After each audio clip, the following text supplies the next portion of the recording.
मध्यकालीन राजनीतिक विस्तार, राज्य, साम्राज्य एवं राजवंश, medieval political expansion, state, empire और dynasty।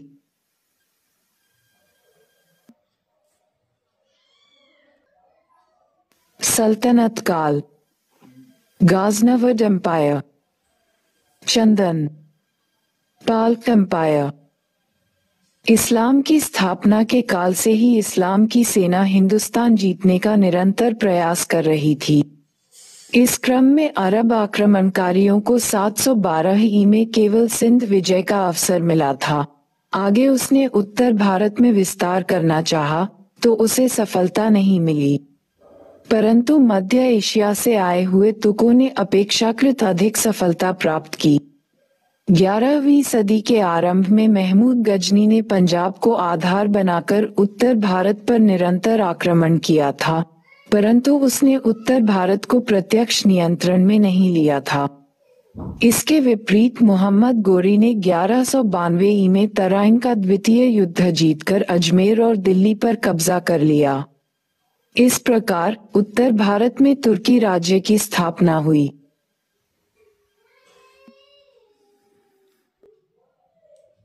इस वंश का संस्थापक मोहम्मद गोरी 1192-1206 था, परंतु मोहम्मद गोरी की मुख्य दिलचस्पी गजनी एवं गौर क्षेत्र में ही रही। हिंदुस्तान में वास्तविक प्रशासन का काम उसके दास कुतुबुद्दीन ऐबक ने किया। मोहम्मद गोरी ने 1194 ई में चंदावर की लड़ाई में जयचंद को पराजित कर कन्नौज पर कब्जा कर लिया।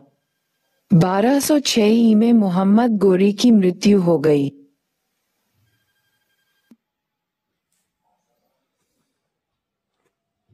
कुतुबुद्दीन ऐबक 1206 ई-1210 ई। कुतुबुद्दीन ऐबक ने लाहौर को अपनी राजधानी बनाया था।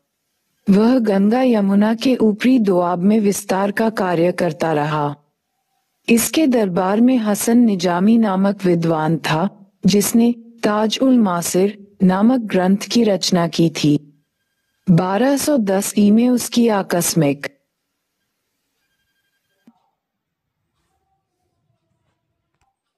मृत्यु हो गई। इल्तुतमिश 1211 ई-1236 ई इसे दिल्ली सल्तनत का संगठनकर्ता माना जाता है, क्योंकि इसने न केवल स्वतंत्र हो चुके भारतीय राज्यों को दोबारा जीता, बल्कि इसने प्रशासनिक पुनर्गठन का भी काम किया। इसने तुर्क-ए-चहलमी नामक संगठन का निर्माण किया, जो 40 अमीरों का संगठन था और उन्हें महत्वपूर्ण पद दिए गए थे। फिर इसने गंगा यमुना दोआब के आर्थिक महत्व को समझते हुए वहां मुस्लिम जनसंख्या को बसाया। ये पहला सुल्तान था जिसने खलीफा से शासन करने की खिल्लत प्राप्त की। ये सल्तनत काल का पहला वैधानिक सुल्तान था। रजिया 1236 ई-1240 ई। रजिया एक योग्य शासिका सिद्ध हुई, परंतु अमीरों और उलेमाओं की ईर्ष्या के कारण वह अधिक समय तक पद पर नहीं बनी रह सकी और 1240 ई के कैथल के युद्ध के बाद रजिया की हत्या हो गई। बहराम शाह 1240-1242 ई। इसके काल में 1241 में तैर बहादुर के नेतृत्व में मंगोलों का पहला आक्रमण हुआ। मसूद शाह 1242-1246 ई। नसीरुद्दीन मोहम्मद 1246-1266 ई। यह इल्तुतमिश का सबसे छोटा पुत्र था। इसके काल में वास्तविक शक्ति तुर्क-ए-चहलमी के एक सदस्य बलबन ने अपने हाथों में ले ली थी। इसके दरबार में मिन्हाज उस सिराज नामक लेखक को संरक्षण मिला था, जिसने फारसी रचना तबकात-ए-नासिरी लिखी। बलबन 1266-1286 ई। बलबन को दिल्ली सल्तनत का वास्तविक संगठनकर्ता माना जाता है। यद्यपि वह तुर्क-ए-चहलमी का सदस्य रहा था, फिर भी उसने सुल्तान के पद को मजबूत बनाने के लिए तुर्क-ए-चहलगनी की शक्ति को तोड़ दिया। उसने ही सल्तनत काल में मंगोल नीति की नींव डाली थी तथा मंगोल आक्रमण के विरुद्ध उत्तर पश्चिम में 2 सुरक्षा पंक्तियां बनवाई। कैकुबाद 1286-90। बलबन की मृत्यु के पश्चात उसका पौत्र कैकुबाद उसका उत्तराधिकारी हुआ। वह एक कमजोर एवं अयोग्य शासक था। उसके समय में राजनीतिक अराजकता की स्थिति उत्पन्न हो गई, जिसका लाभ उठाकर समाना के मुफ्ती जलालुद्दीन खिलजी ने दिल्ली पर कब्जा कर लिया। खिलजी वंश 1250 ई-1320 ई।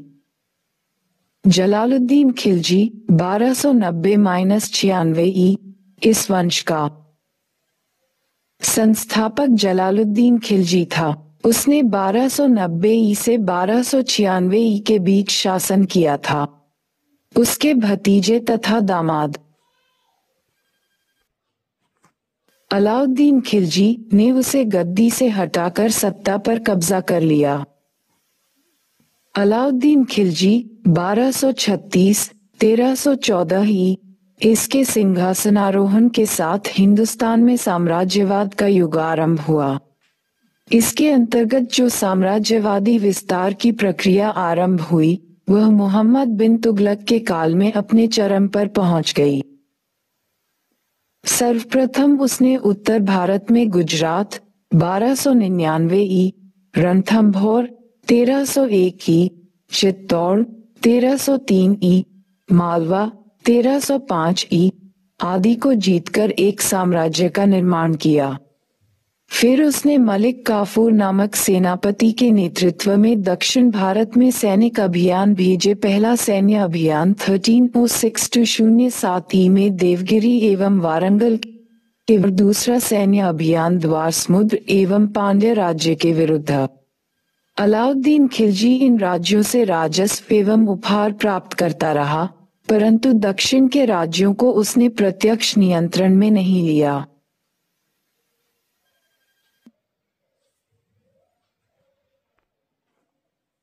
मुबारक शाह खिलजी 1316-1320 ई। मुबारक शाह खिलजी प्रथम सुल्तान था जिसने अपने को खलीफा घोषित किया तथा अलबसिक बिल्लाह की उपाधि धारण की। इसके अतिरिक्त उसने अलाउद्दीन खिलजी के सीमित विस्तार की नीति को उल्टते हुए देवगिरी को जीतकर दिल्ली सल्तनत में मिला लिया। खुसरो शाह 1320 ई। मुबारक शाह खिलजी की मृत्यु के पश्चात उसके मंत्री खुसरो ने खुसरो शाह के नाम से अपने को सुल्तान घोषित कर दिया। 1320 ई में दीपालपुर के गवर्नर गाजी मलिक ने दिल्ली पर आक्रमण कर खुसरो को मार डाला और तुगलक वंश की नींव डाली।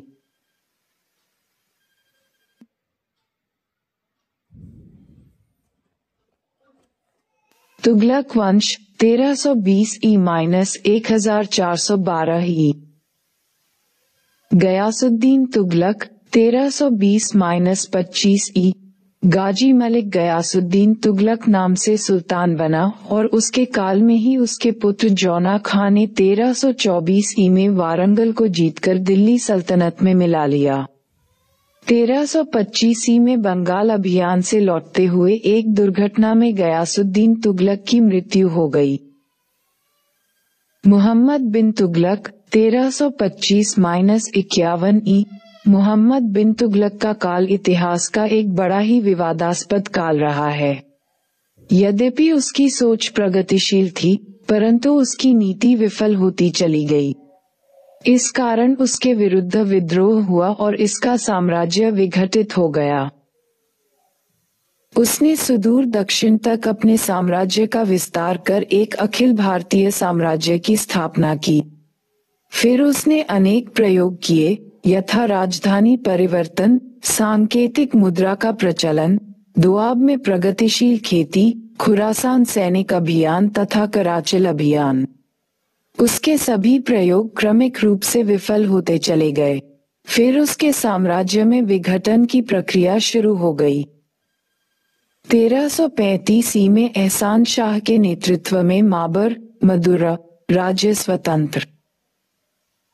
1336 में हरिहर एवं बुक्का के अधीन विजयनगर राज्य स्वतंत्र। 1338 में फकरुद्दीन मुबारक शाह के अधीन बंगाल स्वतंत्र। 1347 में बहमन शाह के अंतर्गत बहमनी राज्य स्वतंत्र। फिरोज शाह तुगलक 1351 1388। फिरोज शाह तुगलक का बल निम्नलिखित नीतियों पर रहा था।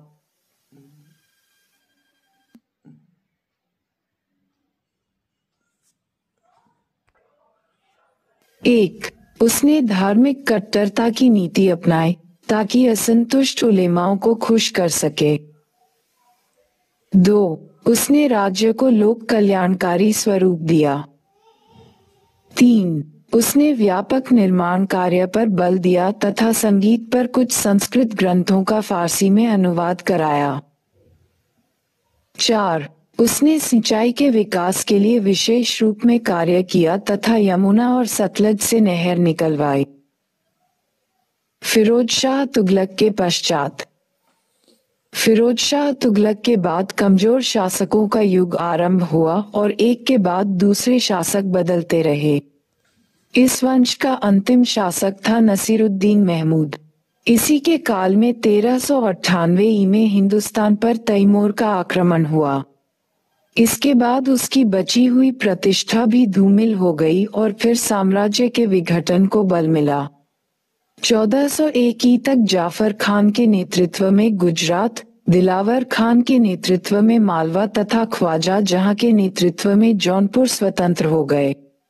चूंकि ख्वाजा जहां को मलिक उस शर्क की उपाधि मिली थी, इसलिए जौनपुर के शासक शर्की राजवंश के कहलाए। 1412 में नसीरुद्दीन महमूद की मृत्यु हो गई। फिर तैमूर के पंजाब स्थित गवर्नर खिज्र खान ने दिल्ली पर कब्जा कर लिया। सैयद वंश 1414-1451 इस वंश का संस्थापक तैमूर का एक अधिकारी खिज्र खां था। खिज्र खां का उत्तराधिकारी मुबारक शाह हुआ। उसके दरबार में ही याहिया बिन अहमद सरहिंदी नामक लेखक ने तारिख मुबारक शाही लिखी। इस वंश का अंतिम शासक आलम खान हुआ, जिसने अपने सेनापति बहलोल लोदी के पक्ष में गद्दी त्याग दी। इस प्रकार लोदी वंश की स्थापना हुई। लोदी वंश 1451-1526 ये हिंदुस्तान में प्रथम अफगान वंश था और इसका संस्थापक बहलोल लोदी था।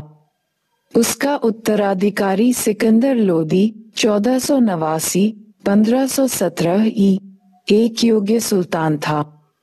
उसने जौनपुर को जीतकर दिल्ली सल्तनत में मिलाया था। पूर्वी राजस्थान पर नियंत्रण के लिए उसने 1504 में आगरा की स्थापना की थी। उसने अपने अमीरों को भी अनुशासित करने का प्रयत्न किया था। वह साहित्यिक जगत में गुलरुखी के नाम से कविता लिखता था। उसका उत्तराधिकारी इब्राहिम लोदी 1517-1526 हुआ। उसने अफगान अमीरों को अनुशासित करने का प्रयत्न किया था, अतः उन अमीरों ने विद्रोह करना शुरू कर दिया। 1518 में उसने मेवाड़ के शासक महाराणा सांगा पर आक्रमण किया, परंतु खतौली के युद्ध में पराजित हो गया। इस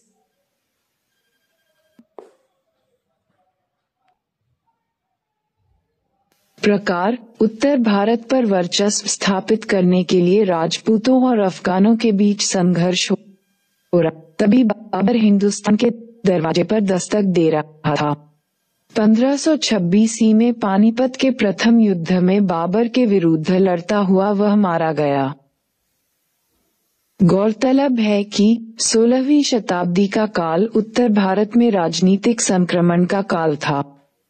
इस समय भारत की राजनीतिक स्थिति विकेंद्रीकृत थी, जो किसी भी आक्रमणकारी के लिए उपयुक्त परिस्थिति होती है। इस समय दिल्ली का सुल्तान इब्राहिम लोदी एक केंद्रीकृत साम्राज्य बनाने की कोशिश कर रहा था, तो वहीं दूसरी तरफ पंजाब का सूबेदार दौलत खां लोदी एवं इब्राहिम लोदी का चाचा आलम खां लोदी उसके इस कार्य को चुनौती प्रस्तुत कर रहे थे। इनके साथ साथ राजपूत शासक राणा सांगा भी इब्राहिम की सत्ता को चुनौती दे रहा था। इब्राहिम को दिल्ली की सत्ता से उखाड़ने हेतु दौलत खां ने अपने पुत्र दिलावर खां के नेतृत्व में एक प्रतिनिधिमंडल बाबर के पास भेजा, ताकि बाबर दिल्ली से इब्राहिम को हटाकर आलम खां लोदी को शासक बना दे। इस घटना का विवरण बाबर स्वयं अपने जीवनी में देता है और कहता है कि जब मैं काबुल में था तभी आलम खां लोदी और राणा सांगा के राजदूत आकर मुझसे मिले। अतः इस स्थिति से स्पष्ट है कि आपसी राजनीतिक संघर्ष और बाबर ने इब्राहिम को पराजित कर भारत में मुगल सत्ता की नींव डाली। राजनीतिक संघर्ष ने सल्तनत की राजनीति में बाबर के प्रवेश को आमंत्रित किया और आगे बाबर ने इब्राहिम को पराजित कर भारत में मुगल सत्ता की नींव डाली। मुगल काल 1526 ई के पश्चात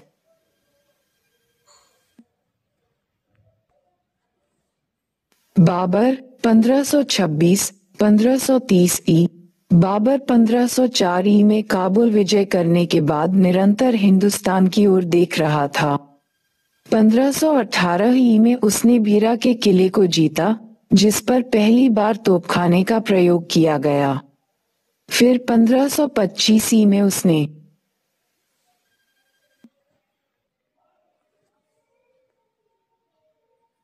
पंजाब को जीत लिया। 1526 ई में इब्राहिम लोदी के साथ पानीपत का प्रथम युद्ध लड़ा गया, जिसमें उसने तुलगमा प्रणाली के साथ तोपखाने को जोड़कर युद्ध जीत लिया। फिर 1527 ई में खानवा के युद्ध में महाराणा सांगा को पराजित किया। 1528 ई में उसने अलवर को जीता और 1529 ई में उसने अफगानों से घग्घर का युद्ध जीता। परंतु काबुल के विद्रोह को दबाने के लिए जाते समय 1530 ई में लाहौर में उसकी मृत्यु हो गई। हुमायूं 1530-1556 ई। हुमायूं को सिंहासनारोहण के शीघ्र बाद ही कई चुनौतियों का सामना करना पड़ा। इनमें सबसे बड़ी चुनौती थी पश्चिमी अफगान एवं पूर्वी अफगान की चुनौती। एक तरफ उसके महत्वाकांक्षी भाई कामरान ने काबुल और कंधार के साथ साथ लाहौर, पंजाब एवं हिसार फिरोजा पर कब्जा कर लिया। दूसरी तरफ उसने पूर्वी अफगानों को 1532 ई के दौराह के युद्ध में पराजित किया। फिर पश्चिमी अफगानों में बहादुर शाह से उसे चुनौती मिली, परंतु 1534 ई तक उसने मालवा और गुजरात की विजय की। यद्यपि ये दोनों क्षेत्र उसके हाथ से निकल गए, परंतु बहादुर शाह की शक्ति टूट गई।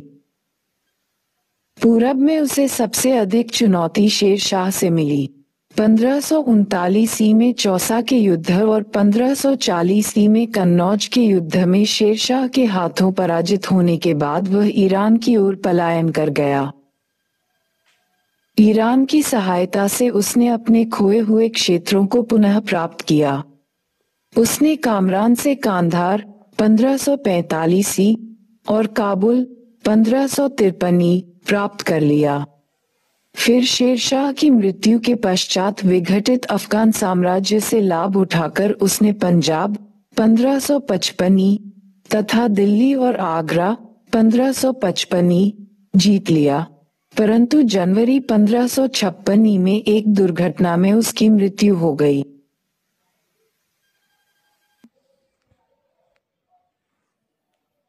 अकबर 1556-1605 ई। अकबर भारत के महानतम शासकों में से एक था। वह न केवल साम्राज्य निर्माता था, अपितु उसने राज्य नीति को एक पृथक दिशा दी। शासक बनने के शीघ्र बाद उसने बैरम खां की सहायता से सर्वप्रथम हेमू के विरुद्ध पानीपत का द्वितीय युद्ध जीता। फिर उसने 1556 ई और 1560 ई के बीच अजमेर, ग्वालियर और जौनपुर को जीता। 1562 ई में उसके द्वारा मीरता विजय के पश्चात अन्य राजपूत राज्य भी समर्पण करने लगे।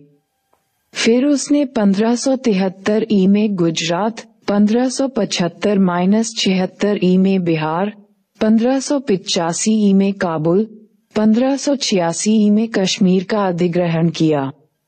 1601 ई तक उसका साम्राज्य उत्तर में कश्मीर से लेकर दक्षिण में बरार, बालाघाट एवं खानदेश तक तथा पश्चिम में कांधार से लेकर पूरब में बंगाल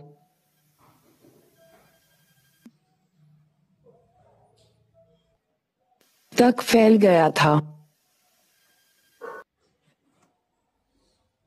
जहांगीर 1605-1627 ई। जहांगीर के काल में कोई बड़ा विस्तार नहीं हुआ। दक्षिण में शाहजादा खुर्रम ने अहमदनगर, बीजापुर और गोलकुंडा की सेना को पराजित किया। इस पर खुश होकर जहांगीर ने उसे शाहजहां की उपाधि दी। जहांगीर के काल में ही पहली बार सिसोदिया वंश के शासक और महाराणा प्रताप के उत्तराधिकारी अमर सिंह ने समर्पण किया था, परंतु 1622 ई में जहांगीर के काल में कंधार पर ईरानियों ने कब्जा कर लिया था। शाहजहां 1628-1658 ई। शाहजहां के समय बुंदेला सरदार जुझार सिंह ने विद्रोह किया था। फिर दक्कन के सूबेदार खान ए जहां लोदी ने विद्रोह कर दिया। अब शाहजहां ने अहमदनगर को जीतने का निर्णय लिया और फिर 1633 ई में अहमदनगर को जीतकर मुगल साम्राज्य में मिला लिया। यद्यपि एक बार 1638 ई में शाहजहां ने कंधार को प्राप्त कर लिया था, परंतु 1648 ई में मुगलों ने अंतिम रूप में कंधार को खो दिया। औरंगजेब 1659-1707 ई। 1658 ई में शाहजहां की बीमारी का फायदा उठाकर औरंगजेब अपने भाइयों के साथ उत्तराधिकार का युद्ध लड़ता रहा। फिर 1659 ई में उसका सिंहासनारोहण हुआ। उसका शासनकाल अत्यधिक विवादास्पद है क्योंकि उसके विरुद्ध अनेक विद्रोह हुए, यथा जाट विद्रोह, सतनामी विद्रोह, अफगान विद्रोह, राजपूत विद्रोह, सिख विद्रोह तथा मराठों के साथ संघर्ष। सबसे बढ़कर वह दक्षिण में मराठा समस्या में उलझ गया। फिर उसने दूसरी गलती यह की कि दक्षिण में उसने अनियंत्रित विस्तार पर बल दिया तथा बीजापुर 1686 ई एवं गोलकुंडा 1687 ई को जीतकर मुगल साम्राज्य में मिला लिया। फिर उसने कृष्णा नदी से दक्षिण विस्तार की नीति अपनाई, परंतु उसकी नीति विनाशक सिद्ध हुई और फिर वह दक्षिण में 25 वर्षों के एक लंबे संघर्ष में उलझ गया तथा 1707 ई में उसकी मृत्यु हो गई। मध्यकालीन प्रशासन, एडमिनिस्ट्रेशन ड्यूरिंग मेडिवल पीरियड।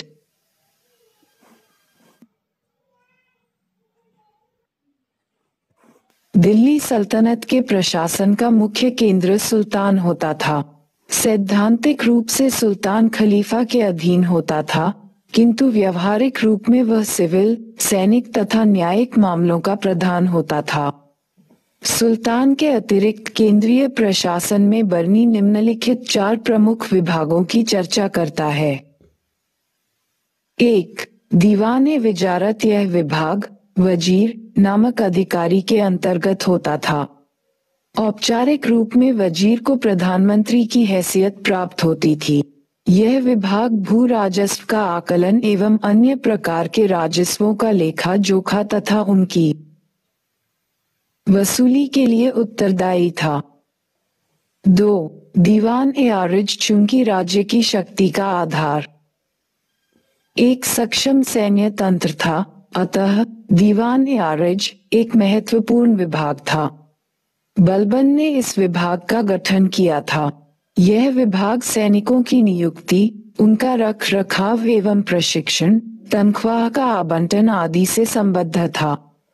यद्यपि मुख्य सेनापति सुल्तान ही होता था और वही युद्ध में सेना का नेतृत्व करता था, किंतु सुल्तान के बाद अर्ज़े मुमालिक ही सैनिक मामलों का प्रधान होता था।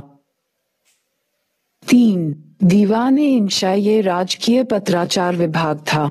इससे संबद्ध अधिकारी दबीर-ए-मुमालिक होता था।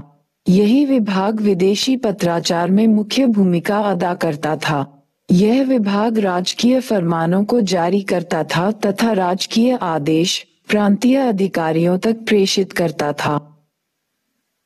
4. दीवान-ए-रिसालत यह एक धार्मिक विभाग था जो विद्वानों को सहायता और अनुदान प्रदान करता था।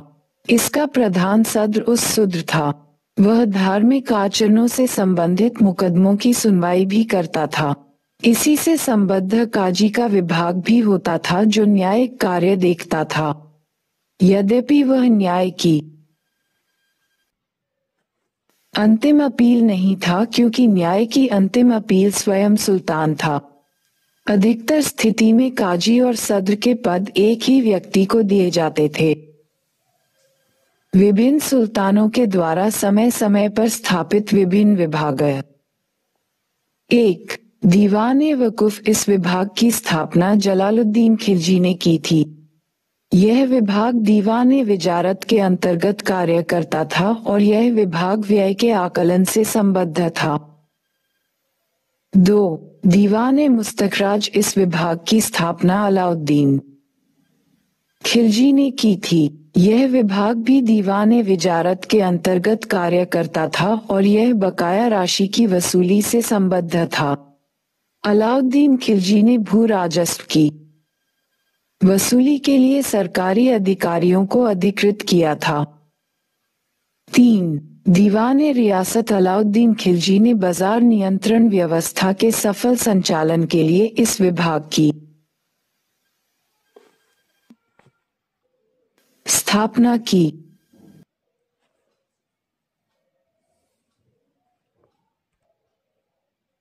4. दीवान-ए-कोही गंगा यमुना दोआब में प्रगतिशील खेती के संचालन के लिए मोहम्मद बिन तुगलक ने इस विभाग की स्थापना की। विभाग भी दीवान-ए-विजारत के संरक्षण में ही कार्य करता था। 5. दीवान-ए-खैरात निर्धन मुसलमानों को उनकी पुत्री की शादी में अनुदान देने के लिए फिर तुगलक के द्वारा इस विभाग की स्थापना की गई थी। दीवान-ए 5. दीवान-ए-खैरात निर्धन मुसलमानों को उनकी पुत्री की शादी में अनुदान देने के लिए फिरोज शाह तुगलक के द्वारा इस विभाग की स्थापना की गई थी। 6. दीवान-ए-इश्तिहाक फिरोज शाह तुगलक के द्वारा वृद्धजनों की देखभाल के लिए एक पेंशन विभाग की स्थापना की गई थी। यह विभाग उसी से संबंधित था। 7. दीवान-ए-बंदगान दासों के रखरखाव के लिए फिरोज शाह तुगलक के द्वारा इस विभाग की स्थापना की गई थी। उसने दासों के निर्यात पर पाबंदी लगा दी थी। दिल्ली सल्तनत के अधीन कुछ ऐसे अधिकारी जो किसी विभाग से जुड़े हुए नहीं थे, अर्थात जिन्हें स्वतंत्र प्रभार दिया गया था। नायब-ए-ममलिकात यह सुल्तान के अधीन नायब 1. सुल्तान उप सुल्तान का पद था। सामान्यतः जब सुल्तान की स्थिति कमजोर होती तो फिर इस पद का सृजन किया जाता था। 2. सर-ए-जानदार यह सुल्तान के व्यक्तिगत अंगरक्षक दल का प्रधान होता था।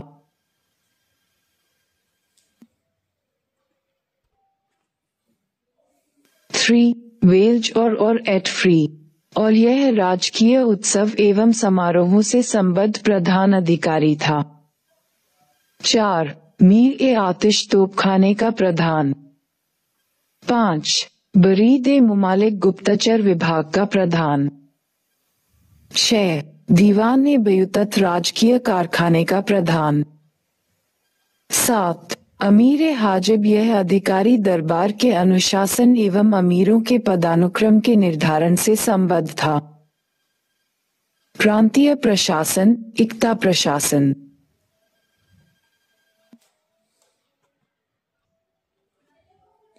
सल्तनत काल में कोई मानक प्रांतीय प्रशासन का विकास नहीं हुआ था, अपितु दूरवर्ती क्षेत्रों से राजस्व के संग्रह के लिए इक्ता व्यवस्था को आरंभ किया गया था। इक्ता का अर्थ होता है भूमि खंड। इसे राज्य के द्वारा विभिन्न अमीरों के बीच आवंटित किया जाता था। इक्ता व्यवस्था को व्यवस्थित करने का श्रेय इल्तुतमिश को दिया जाता है। साम्राज्य को बड़े बड़े प्रांतीय इक्ता में बांट दिया जाता था। उसका प्रधान मुफ्ती अथवा वली कहलाता था। उससे अपेक्षा की जाती थी कि वह संबंधित क्षेत्र में राजस्व की वसूली करे और उससे अपने प्रशासनिक और सैनिक खर्च को पूरा करे तथा फवाजिल रकम, बची हुई राशि, को केंद्रीय खजाने में जमा करा दे। मुफ्ती का पद वंशानुगत नहीं होता था तथा स्थानांतरणीय था।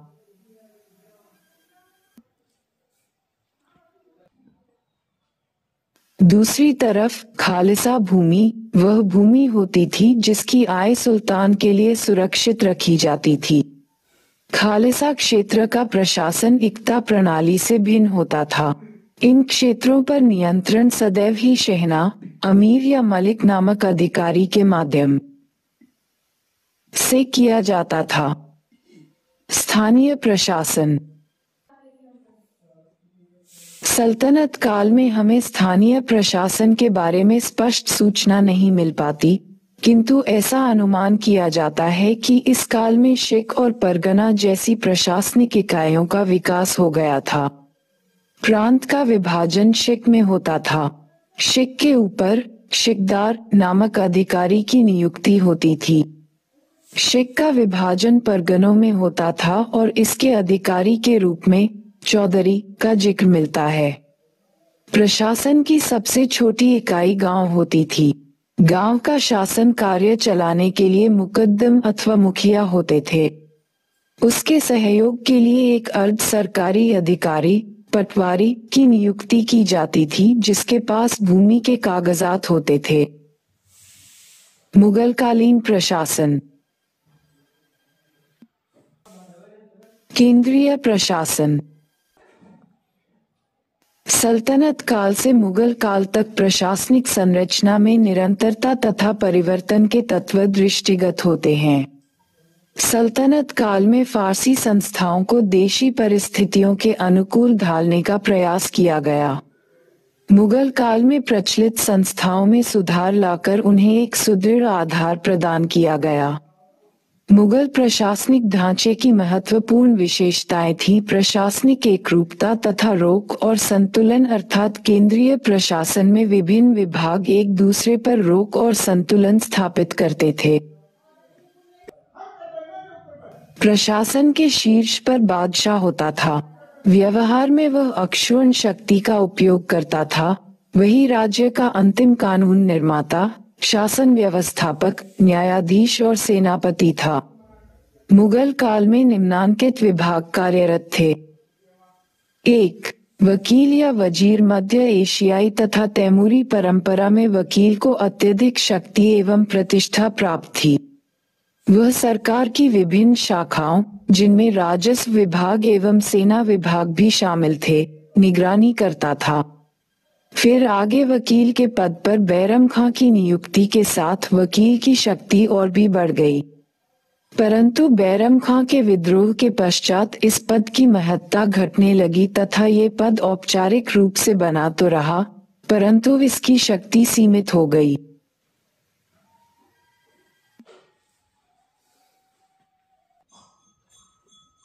2. दीवान आला या दीवान कुल वकील, वजीर से वित्तीय शक्तियां वापस लेकर इस विभाग की स्थापना की गई थी। ये राजस्व निर्धारण, राजस्व की वसूली तथा आय व्यय के ब्यौरे से संबद्ध विभाग था। राजकीय कोष का निरीक्षण तथा लेखा संबंधी जांच करना उसका प्राथमिक कार्य था। वह प्रत्येक विभाग में होने वाले सभी लेन देन एवं भुगतानों का व्यक्तिगत तौर पर निरीक्षण करता था। उसके अनुमोदन के बिना नियुक्ति तथा पदोन्नति संबंधी कोई नया आदेश जारी नहीं किया जा सकता था। दीवान के पद के महत्व को कम करने के लिए एक से अधिक दीवान की नियुक्ति की जाती थी, ताकि वे एक दूसरे पर उचित रोक और संतुलन स्थापित कर सकें। 3. मीर बख्शी मुगलकालीन केंद्रीय प्रशासन का तीसरा महत्वपूर्ण विभाग मीर बख्शी का विभाग था। सल्तनत काल में भी यह विभाग मौजूद था, परंतु ये दीवान-ए-अर्ज के नाम से जाना जाता था। मीर बख्शी साम्राज्य का सर्वोच्च भुगतान अधिकारी होता था।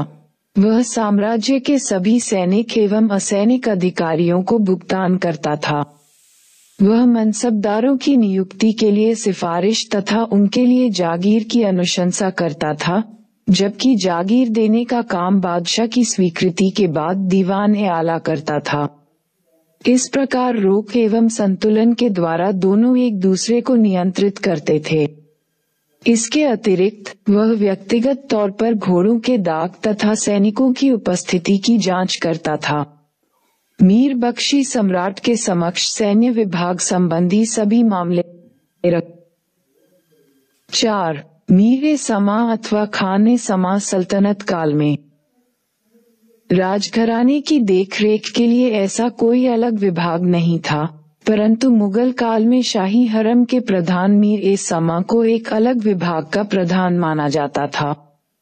मीर-ए-समा अथवा खान-ए-समा राजकीय कारखानों का अधिकारी होता था।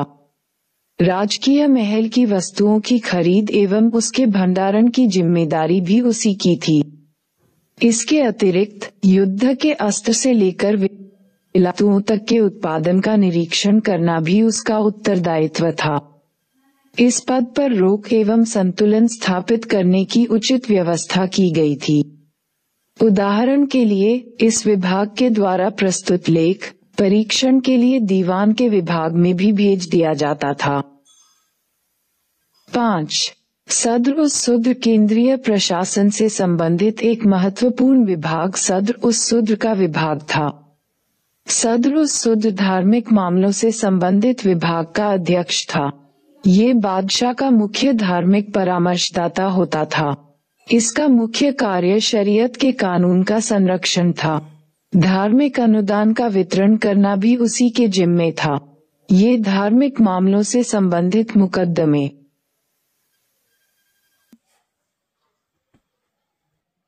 भी देखता था। प्रांतीय प्रशासन मुगल काल में व्यवस्थित रूप में प्रांतीय प्रशासन की शुरुआत हुई। इसका श्रेय अकबर को दिया जाता है।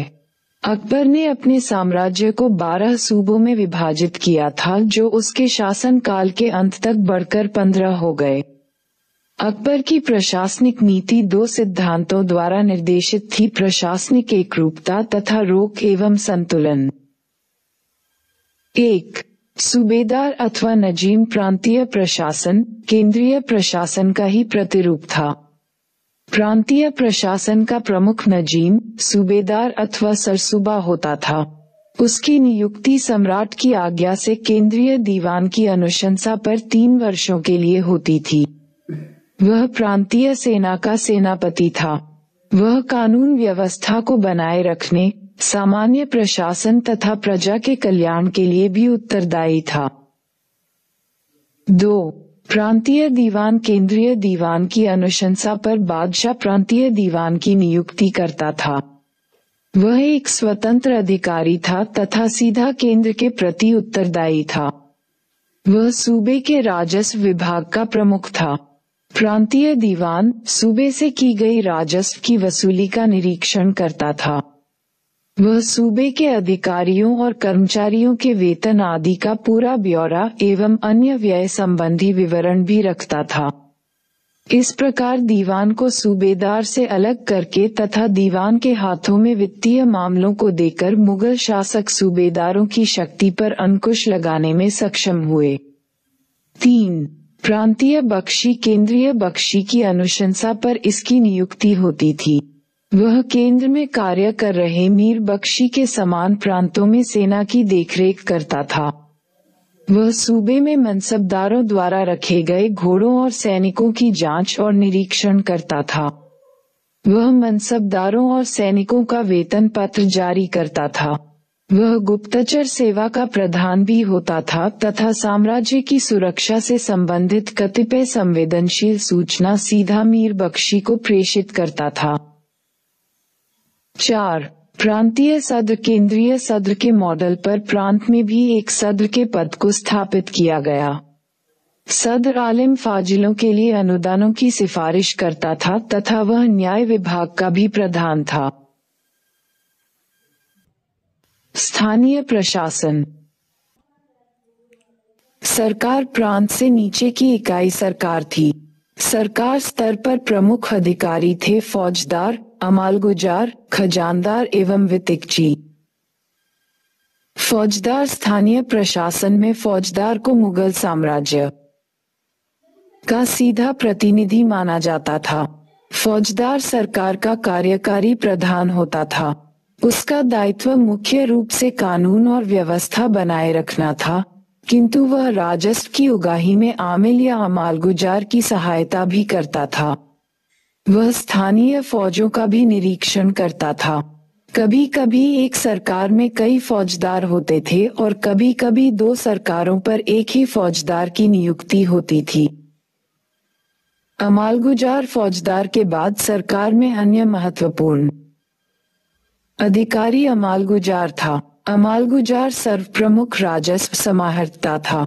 उसका मुख्य कार्य अपने अधीन अधिकारियों के माध्यम से राजस्व वसूली का निर्धारण और निरीक्षण करना था।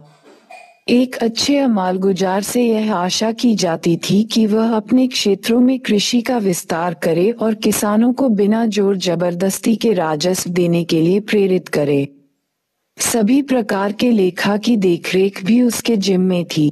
वह प्रतिदिन की वसूली तथा व्यय का ब्यौरा प्रांतीय दीवान को भेजता था। अमालगुजार के अंतर्गत 2 अन्य अधिकारी होते थे, वितिकवी तथा खजानदार। वितिकवी एक फारसी शब्द है जिसका अर्थ होता है लेखक। परगना सरकार के नीचे की प्रशासनिक इकाई परगना थी। परगना से जुड़े निम्नलिखित अधिकारी थे। शिकदार परगना का कार्यकारी अधिकारी शिकदार था। ये कानून व्यवस्था का संरक्षक था तथा भू राजस्व के संग्रह में आमिल की सहायता करता था। आमिल ये भू राजस्व प्रशासन से जुड़ा था।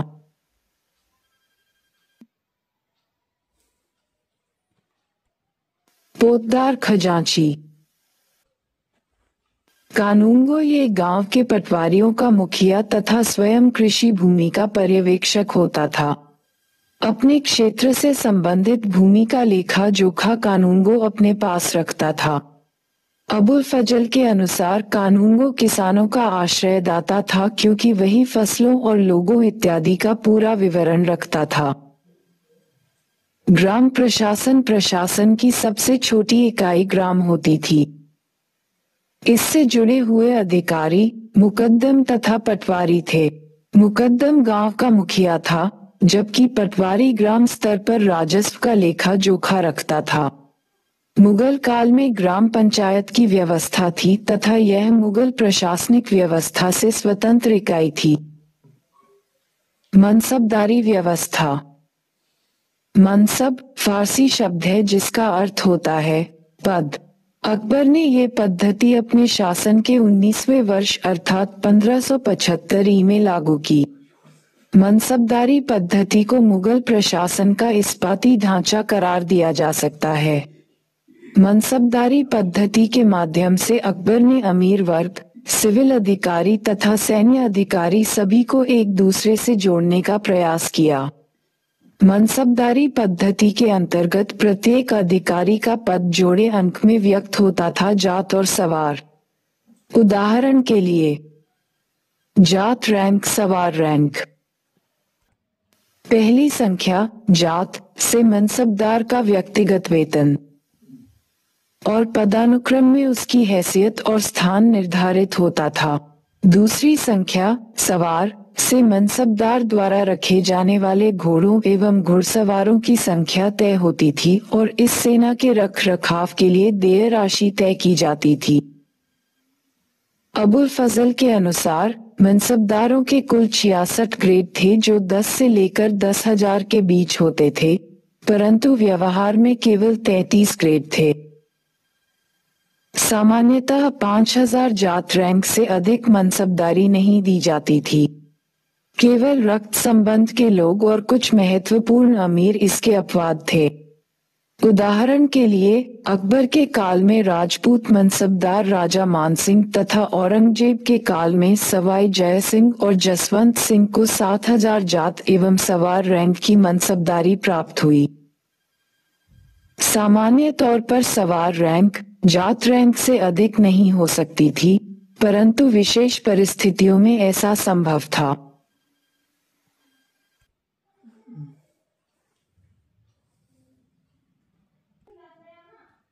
यद्यपि कुछ मनसबदारों को नकद में वेतन दिया जाता था और वे मनसबदार नकदी मनसबदार कहलाते थे, परंतु बड़े मनसबदारों का वेतन जागीर के रूप में दिया जाता था। इसे जागीर ए तनख्वाह के नाम से जाना जाता था। जागीर ए तनख्वाह भूमि का आवंटन नहीं, अपितु राजस्व का आवंटन था। जागीर के प्रकार। 1. जागीर ए तनख्वाह ये सबसे प्रचलित जागीर थी जो मनसबदारों को दी जाती थी। इसमें जात रैंक एवं सवार रैंक के आधार पर किसी मनसबदार की वार्षिक तनख्वाह का निर्धारण होता था। फिर उन्हें उतनी आय की जागीर तनख्वाह के रूप में दी जाती थी। 2. वतन जागीर यह जागीर राजपूत मनसबदार को वंशानुगत रूप में दी जाती थी। वतन जागीर स्वयं उन राजपूत शासकों का अपना क्षेत्र होता था जिस पर राज्य उनका नियंत्रण स्वीकार कर लेता था। 3. मिश्रूत जागीर यह एक प्रकार की सशर्त जागीर होती थी जो किसी विशिष्ट कार्य के लिए मनसबदार को दी जाती थी, किंतु कार्य पूरा होते ही उसे वापस ले लिया जाता था। इसके माध्यम से अतिरिक्त घुड़सवारों का खर्च पूरा किया जाता था। 4. अल्तमग्गा जागीर यह जागीर वतन जागीर के ही मॉडल पर मुस्लिम मनसबदारों को दी जाती थी। 2. अस्पा से अस्पा पद्धति यह पद्धति जहांगीर के काल में आरंभ हुई। इस पद्धति के तहत किसी मनसबदार के जात रैंक को बढ़ाए बिना उसके अधीन सवारों की संख्या दोगुनी 2 अस्पा अथवा तिगुनी से अस्पा की जा सकती थी। इसका उद्देश्य जात रैंक में परिवर्तन के बिना ही कुछ महत्वपूर्ण मनसबदारों की सेवा प्राप्त करना था। इक्तादारी पद्धति एवं जागीरदारी मनसबदारी पद्धति में अंतर। इक्तादारी पद्धति में मुक्ति को पहले इक्ता प्रदान किया जाता था, फिर उन्हें दायित्व दिया जाता था और उसी के अनुरूप उनकी तनख्वाह निर्धारित की जाती थी। परंतु जागीरदारी पद्धति में पहले मनसबदार का दायित्व निर्धारित किया जाता था और उसी के अनुरूप उनकी तनख्वाह का निर्धारण होता था तथा उन्हें जागीर दी जाती थी, अर्थात जागीरदारी व्यवस्था में फाजिल की गुंजाइश नहीं थी। दूसरे, इक्ता व्यवस्था में मुक्ति को प्रशासनिक अधिकार प्रदान किया गया था, परंतु जागीरदारी व्यवस्था में प्रशासन का दायित्व राज्य के अंतर्गत था तथा जागीरदार को केवल अपनी जागीर से राजस्व वसूल करने का अधिकार था। जागीरदार व जमींदार में अंतर। जैसा कि हम जानते हैं कि मनसबदार जागीरदार सरकारी अधिकारी होते थे जिनकी नियुक्ति राज्य के द्वारा की जाती थी तथा राज्य से उन्हें तनख्वाह प्राप्त होती थी। ये तनख्वाह प्रायः जागीर में दी जाती थी। जागीर में राजस्व हस्तांतरण होता था। दूसरे शब्दों में जागीर के अंतर्गत कई गांव का राजस्व शामिल होता था। ग्रामीण क्षेत्रों में जमींदार भी होते थे जो पुश्तैनी होते थे और मुगल साम्राज्य से पहले से चले आ रहे थे। वे किसानों के उत्पादन के एक भाग पर पुश्तैनी रूप में अपना दावा रखते थे। मुगल साम्राज्य ने उन्हें अनुशासित करने का प्रयत्न किया। उन्हें भू राजस्व संग्रह से भी जोड़ा तथा उत्पादन का एक अंश, कुल उत्पादन का लगभग 10% नानकर के रूप में स्वीकार किया। परंतु राज्य ने इस बात का भी ध्यान रखा कि वे ज्यादा शक्तिशाली न हों तथा राज्य के लिए समस्या पैदा न करें। इन जमींदारों की गतिविधियों पर फौजदार व जागीरदार दोनों नजर रखते थे।